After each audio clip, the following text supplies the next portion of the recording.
Art Williams has spoken to many business groups throughout the years. The following speech was delivered to the 1987 National Religious Broadcaster Convention and has become a classic example of Art's philosophy on winning in business. It is simply entitled, Do It. Dr. Jerry Falwell, Chancellor of Liberty University, introduces Art Williams. 15 years ago, he was a high school football coach. His wife, Angela, was teaching English in high school. He got an idea, just an idea. And 10 years ago, he turned that idea into a company, a concept, a practical concept. 10 years have passed. 150,000 people work for him now. Last year, he sold $77 billion worth of insurance. This year, $100 billion. That is more than Prudential and New York Life, number 1 and 2, combined in 10 years. He's from Monroe, Georgia. He has the dialect to prove it. He, this year, will sell $100 billion worth of insurance and revenues $2.5 billion. And he's just now beginning to dream, to plan, to go. Art and Angela Williams have 2 precious children, Art the third and April, their daughter. He is chairman of the Inner Council, the Inner Circle of our ministries, and a personal and a dear friend. He is a born-again Christian, as each of his family members. But he's an entrepreneur, and Dr. Armstrong has asked him to come tonight and talk to you about what he knows most and best about. And having been in one of his sales meetings last Thursday in Palm Springs, you know, I usually go out preaching, and I try to wake up religious morgues, and most of the places, a lot of the places I go don't need a revival, they need a resurrection. But he asked me to speak to his group of national sales directors, and I had to work hard at getting up where they were and not appearing as a backslidden preacher. This man, I repeat, is the leading entrepreneur in America and a friend of NRB, and I introduce you to you, Mr. Art Williams.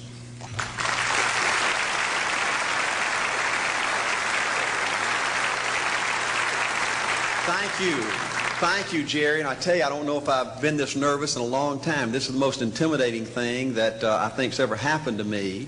An old dumb South Georgia football coach speaking to a bunch of TV personalities like many of you, many great evangelists in the audience, and who put me between Falwell and Swaggart on the same night just totally blows me away. But I'll try to give it my best shot. I was asked to talk to you about how to win in business. I think it's a good subject for you to think about, because I believe business in America is in a crisis situation today. All you have to do is read the paper and every month see our trade deficit, and it's just a very depressing situation. And to speak to you about how to win in business, there's a lot of obvious things I could talk about. You first have to find a need. You've got to fill a need for a consumer out there. You've got to have a market. You've got to have somebody to sell your product or your service to. You've got to, if you really want to get big and win big, you've got to have a uniqueness. There's got to be something a little bit different from you than all of the competition out there. But by far the most important thing you've got to have to win in business in these United States today is a very unique kind of mental toughness. I believe the difference in winning and losing in the free enterprise system is so small, it's almost too scary to talk about. You can do 99% of the things right in business, and yet if you don't possess what I call that winning edge, that mental toughness, folks, it's impossible to win. I believe the thinking in corporate America has been screwed up over these last 20 or 25 years, and I believe this screwed up kind of thinking started in our big liberal universities today. I believe a college degree in business from most universities today is not worth the paper it's written on. I just had a son graduate from the University of Georgia a few months ago. The reason I think that is because most of these professors in most of these universities today hadn't got enough common sense to get in out of the rain. They don't have any idea what it takes to win out there in the real world. They deal in a bunch of theory. These people have tried to fill up corporate America with this kind of thinking. These are the special people. If you're born rich, if you're born on the right side of the track, they rule you, the privileged class in America. If you're born poor from an average, ordinary background like I came from, they say you're supposed to give up all your big dreams and all your big ambitions and all your big hope. If you have a high IQ, they rule you brilliant. If you have an average IQ like me, they say you ought to drive a truck or be a janitor. Well, bull. That ain't the way. That ain't the way it is, and that ain't the way it ever was. They ain't nobody ever designed a test, nor will they design a test that can measure the heart of a man or a woman. The things that are unique to winning in business in America today are not outside artificial things like IQs, college board scores, college degrees, and stuff like that. The key to winning in these United States is what's inside a person. It's your integrity. It's your people abilities. It's your character. I believe in developing this winning edge. I've got 10 or 12 points that I won't be able to go over with you tonight, but let me just give you a flavor of what I think you've got to do to succeed in these United States. Number one, you've got to get excited. Folks, I don't believe anybody will ever tell you anything more important than this in winning in these United States. 90+% of winning in anything you try to do in America today, you've got to be excited. People in America won't follow or believe in a negative, dull, disillusioned, frustrated, dadgum crybaby. People want people that are positive and excited and enthusiastic and tough. The greatest definition I ever heard, I thought about this 10 million times when I wanted to quit along the way of a winner. This guy said almost everybody in America can stay excited for 2 or 3 months. A few people can stay excited for 2 or 3 years. But a winner will stay excited for 30 years or ever how long it takes to win. Another key to building this winning edge and this mental toughness is you've got to become a dreamer again. You know, I'm a Methodist, and we just changed ministers a few weeks ago, and our new minister came in, and the church was just packed. And the first thing he said, well, it looks like everybody came out to see the monkey perform. And the second thing out of his mouth, he said, for a church to be a great church, you got to have a dream. If you don't have a dream, you're dead. And boy, I sat up and I said, man, me and this guy are going to get along good because he knows what he's talking about. See, folks, I believe in order to win, you got to feel good about yourself. When I was coaching football for 7 years back in Georgia, and I had a paddle in my coaching office, and it was about this thick and this long. And in the fat end, I had little holes bored in it so you could really get some speed and blister their little butt, you know, when they misbehaved. And I had a rule on my football team that if any kid said, I can't, if any football player heard one of my football players said, I can't, he got to bring him in the coach's office and give him 3 licks. And it took me about a month to get all that thinking out of my players every year, you know, and I'd have football players knock on my door at recess and at lunch and after school. And he said, Coach, he said it. Coach, he said it. And I'd make that kid bend over and I'd give that other kid the board. He'd bust him 3 times. And folks, it didn't take long. You couldn't create a word game to get one of my kids to say I can't. Bring it home a little bit more personal. When April and little Art were just this little and could understand words, every time they said I can't, I made them do 3 push-ups. Folks, there ain't nothing you can't do in America if you want to bad enough. Another key in building this winning edge is, folks, you got to stand for something. People in America, the good people in America, are fed up with these dadgum fence sitters and mealy mouths. Corporate America has an especially black eye in business today. Most people in America think you can't find a company. They think you can't find a salesperson that'll tell you like it is and stand behind their word. They think these companies will sell anything, say anything, just to make a sale, just to make a profit. Well, you know what? Folks, if you want to win in the free enterprise system in America today, you got to stand for something. And another point, thank you, is yes, you're going to be controversial. Folks, if you want to win in these United States today, just get ready. You're going to be controversial. The only way not to be controversial is to be average and ordinary. They just call me anything but average and ordinary. Now, I know some of you might say, well, you know, I don't think I like Art Williams. You know, he sounds like an old tough butt to me. Well, folks, I'm telling you, you can be good and tough at the same time. I bet nobody's ever talked to a religious broadcaster like that.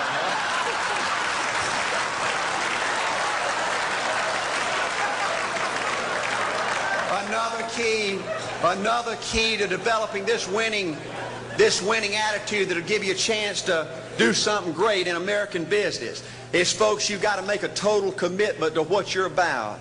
Do you know almost the American people have lost their toughness? They've lost their ability to make a commitment. See, folks, in trying to win in business, you're just going to have so many false starts. You think you get it going time after time, and you just get knocked back to ground zero, and it's your ability to compete, to pick yourself up off the mat one more time, to go for it one more time, that's going to determine success or failure. You know, we've got a divorce rate in America some 50% right now. You know, it just seems like that people that go in business today, they have an attitude, well, I'm going to stick my toe in it. If I start making all this money, get all these promotions, then I'll see this thing through. Well, folks, that's not the way it works. The first step to winning in business in America today is you've got to make a total commitment. Total commitment gives you that little extra ounce of courage you need to fight back through the tough times. Winning in business demands the same kind of commitment that winning in marriage demands. You know, I fell in love with my wife in the 2nd grade. Only girlfriend I ever had. We ran off and got married our freshman year, had both of our children before we left college. We're true business partners in marriage. We go everywhere together. I spend more time with her, been married to her 26 years, now I got 2 grandbabies, love her more today than I ever have. But I don't like her all the time. There's a bunch of times every day that I don't like her. You know, I'm a nut about brushing my teeth. You know, if I can get the toothbrush, I'll brush my teeth 4, 5, 6 times a day. And Angela's always forgetting everything, you know. And she always leaves the cap off the toothpaste, you know.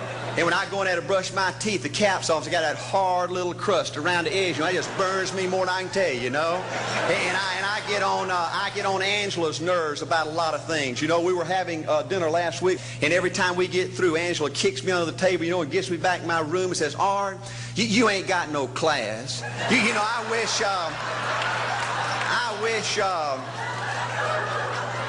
wish, Art, you could learn to eat with your mouth closed, you know. But see, folks, if you want to win in business, everything's not going to work out like you want it to, but you got to be committed. I want to have great kids. I want to have a wonderful relationship. I want to have tremendous grandbabies. Another key in building this winning edge in business is you've got to learn to treat people good. Another thing that these universities pollute America, corporations with, is this attitude, you better not get to know your employees. You better not become friends or get to know the spouse or the children of your employees, because you might have to fire them, you might have to reassign them. And if you're close friends, you can't manage people in a tough-minded way. Bull. Folks, the only way to manage people and get the most out of people is treat them good. Learn to love them and care about them. Yes, it hurts from time to time, but it's the only way. You know, everybody you work with in business, you've got to look at them and pretend there's a flashing sign on their chest. And everybody's asking you, make me feel special. Make me feel important. Say something good to me. I want to be somebody. Another key of winning in business in America today is, folks, you've got to establish the right kind of priorities. First company I went with 15 years ago was ITT. When I was out there struggling, dying every day, wanting to quit and go back in coaching 1,000 times, my first heroes in this business were vice presidents at ITT making $40,000 or $50,000 a year. And I said, man, if I could ever get to be that kind of person, it'd be a dream come true. I couldn't want any more out of life. A few years later, I earned the right to get promotions to that level and found so many of my heroes in business, their personal lives were a disaster. They were alcoholics and divorced 3 and 4 and 5 times. I just read an article by the author of In Search of Excellence, and I saw where he says, I can't find evidence of any successful business person in America that's not tunnel vision, that just doesn't give everything to business. Folks, I said back then, 15 years ago, that if that's the price you've got to pay to win in business, it's not worth it. 15 years later, a multimillionaire, Folks, I can stand and preach to you that you can't separate your personal life from your business life. God's got to come first. Your family's got to come second. And business has got to come third. And I believe if you have a lousy spiritual life and a lousy personal life, long range, it's going to be devastating to your business. Another thing in building this winning attitude.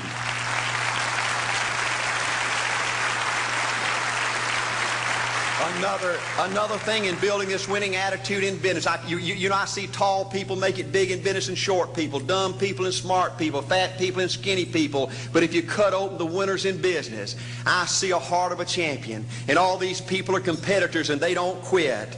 I believe desire and will to win is everything. I don't know why I'm like I am, but my butt's always burning. There's always something say, Art, dadgummit, you're supposed to go for it. Art, dadgummit, you're supposed to be somebody. You're supposed to make a difference with your life. What does the $500,000 a year person do? The $50,000 a year person doesn't do. You look at the outside and study those two individuals, everything seems to be the same. They both are the same sex, they both are the same age, they have the same training, the same positions, the same contract, the same fringe benefits. They both are successful, they work hard, they're good family people, make tough commitments. But what's the difference? What does the $500,000 a year person do? The $50,000 a year person doesn't do. He pays the price and a little bit more. He works hard and a little bit more. He's loyal to the company and a little bit more. He believes in a little bit more. He makes money and a little bit more. He saves money and a little bit more. If you want to win in these United States, you got to be tough and you can't quit. The last thing I'll talk to you about today in building this winning edge is, folks, if you want to win in business, you got to be a leader. Leadership is everything. You show me anything in these United States that win, I'll show you a leader at work. You show me a successful church, Boy Scout troop, club, football team, business, I'll show you something run by a leader. See, I thought at one time in my life you had to be smart to win. I used to have these smart people that dress so pretty and talk so pretty and use these big words. They just intimidated me. And I said, Art, you can't ever be that good. Why don't you just throw in the towel and go on back and coach football for a living? And I found two things out about smart people. I think it's almost impossible for a smart person to win in business in America today. Because I find smart people spend their whole lifetime figuring things out. They're always trying to figure out an easier way and a quicker way. And another thing I found out about smart people is they just don't get around to doing nothing. And see, somebody like Art Williams, everybody said, well, he can't do it. And somebody like that can't do it. But he does it. See, folks, I want you to know almost everybody in America almost does enough to win. They almost get there. They almost are over the hump. They almost have it going. They almost, in everything they do, almost is a way of life to almost everybody in America. But the winners do it. What do? They do whatever it takes to get the job done.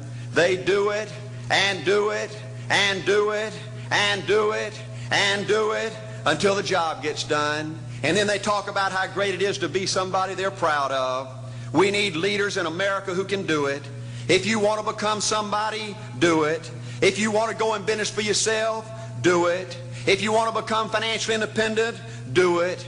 I hear too much talk in these United States. Everybody can talk a good game. We need people in America who can do it.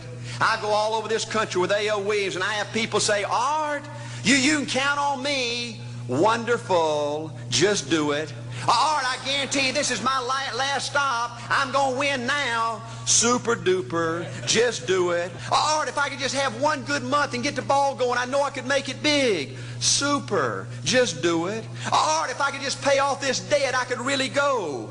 Great. Just do it. Art, if I could just sell my house. Do it. But houses ain't selling. Do it anyway. Art, I'm not making any money. What can I do? You just do it.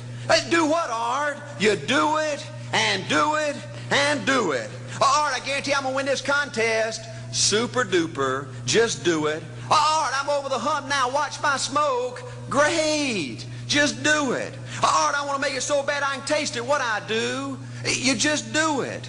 Art, I'm a vice president now. Can I quit doing it? No.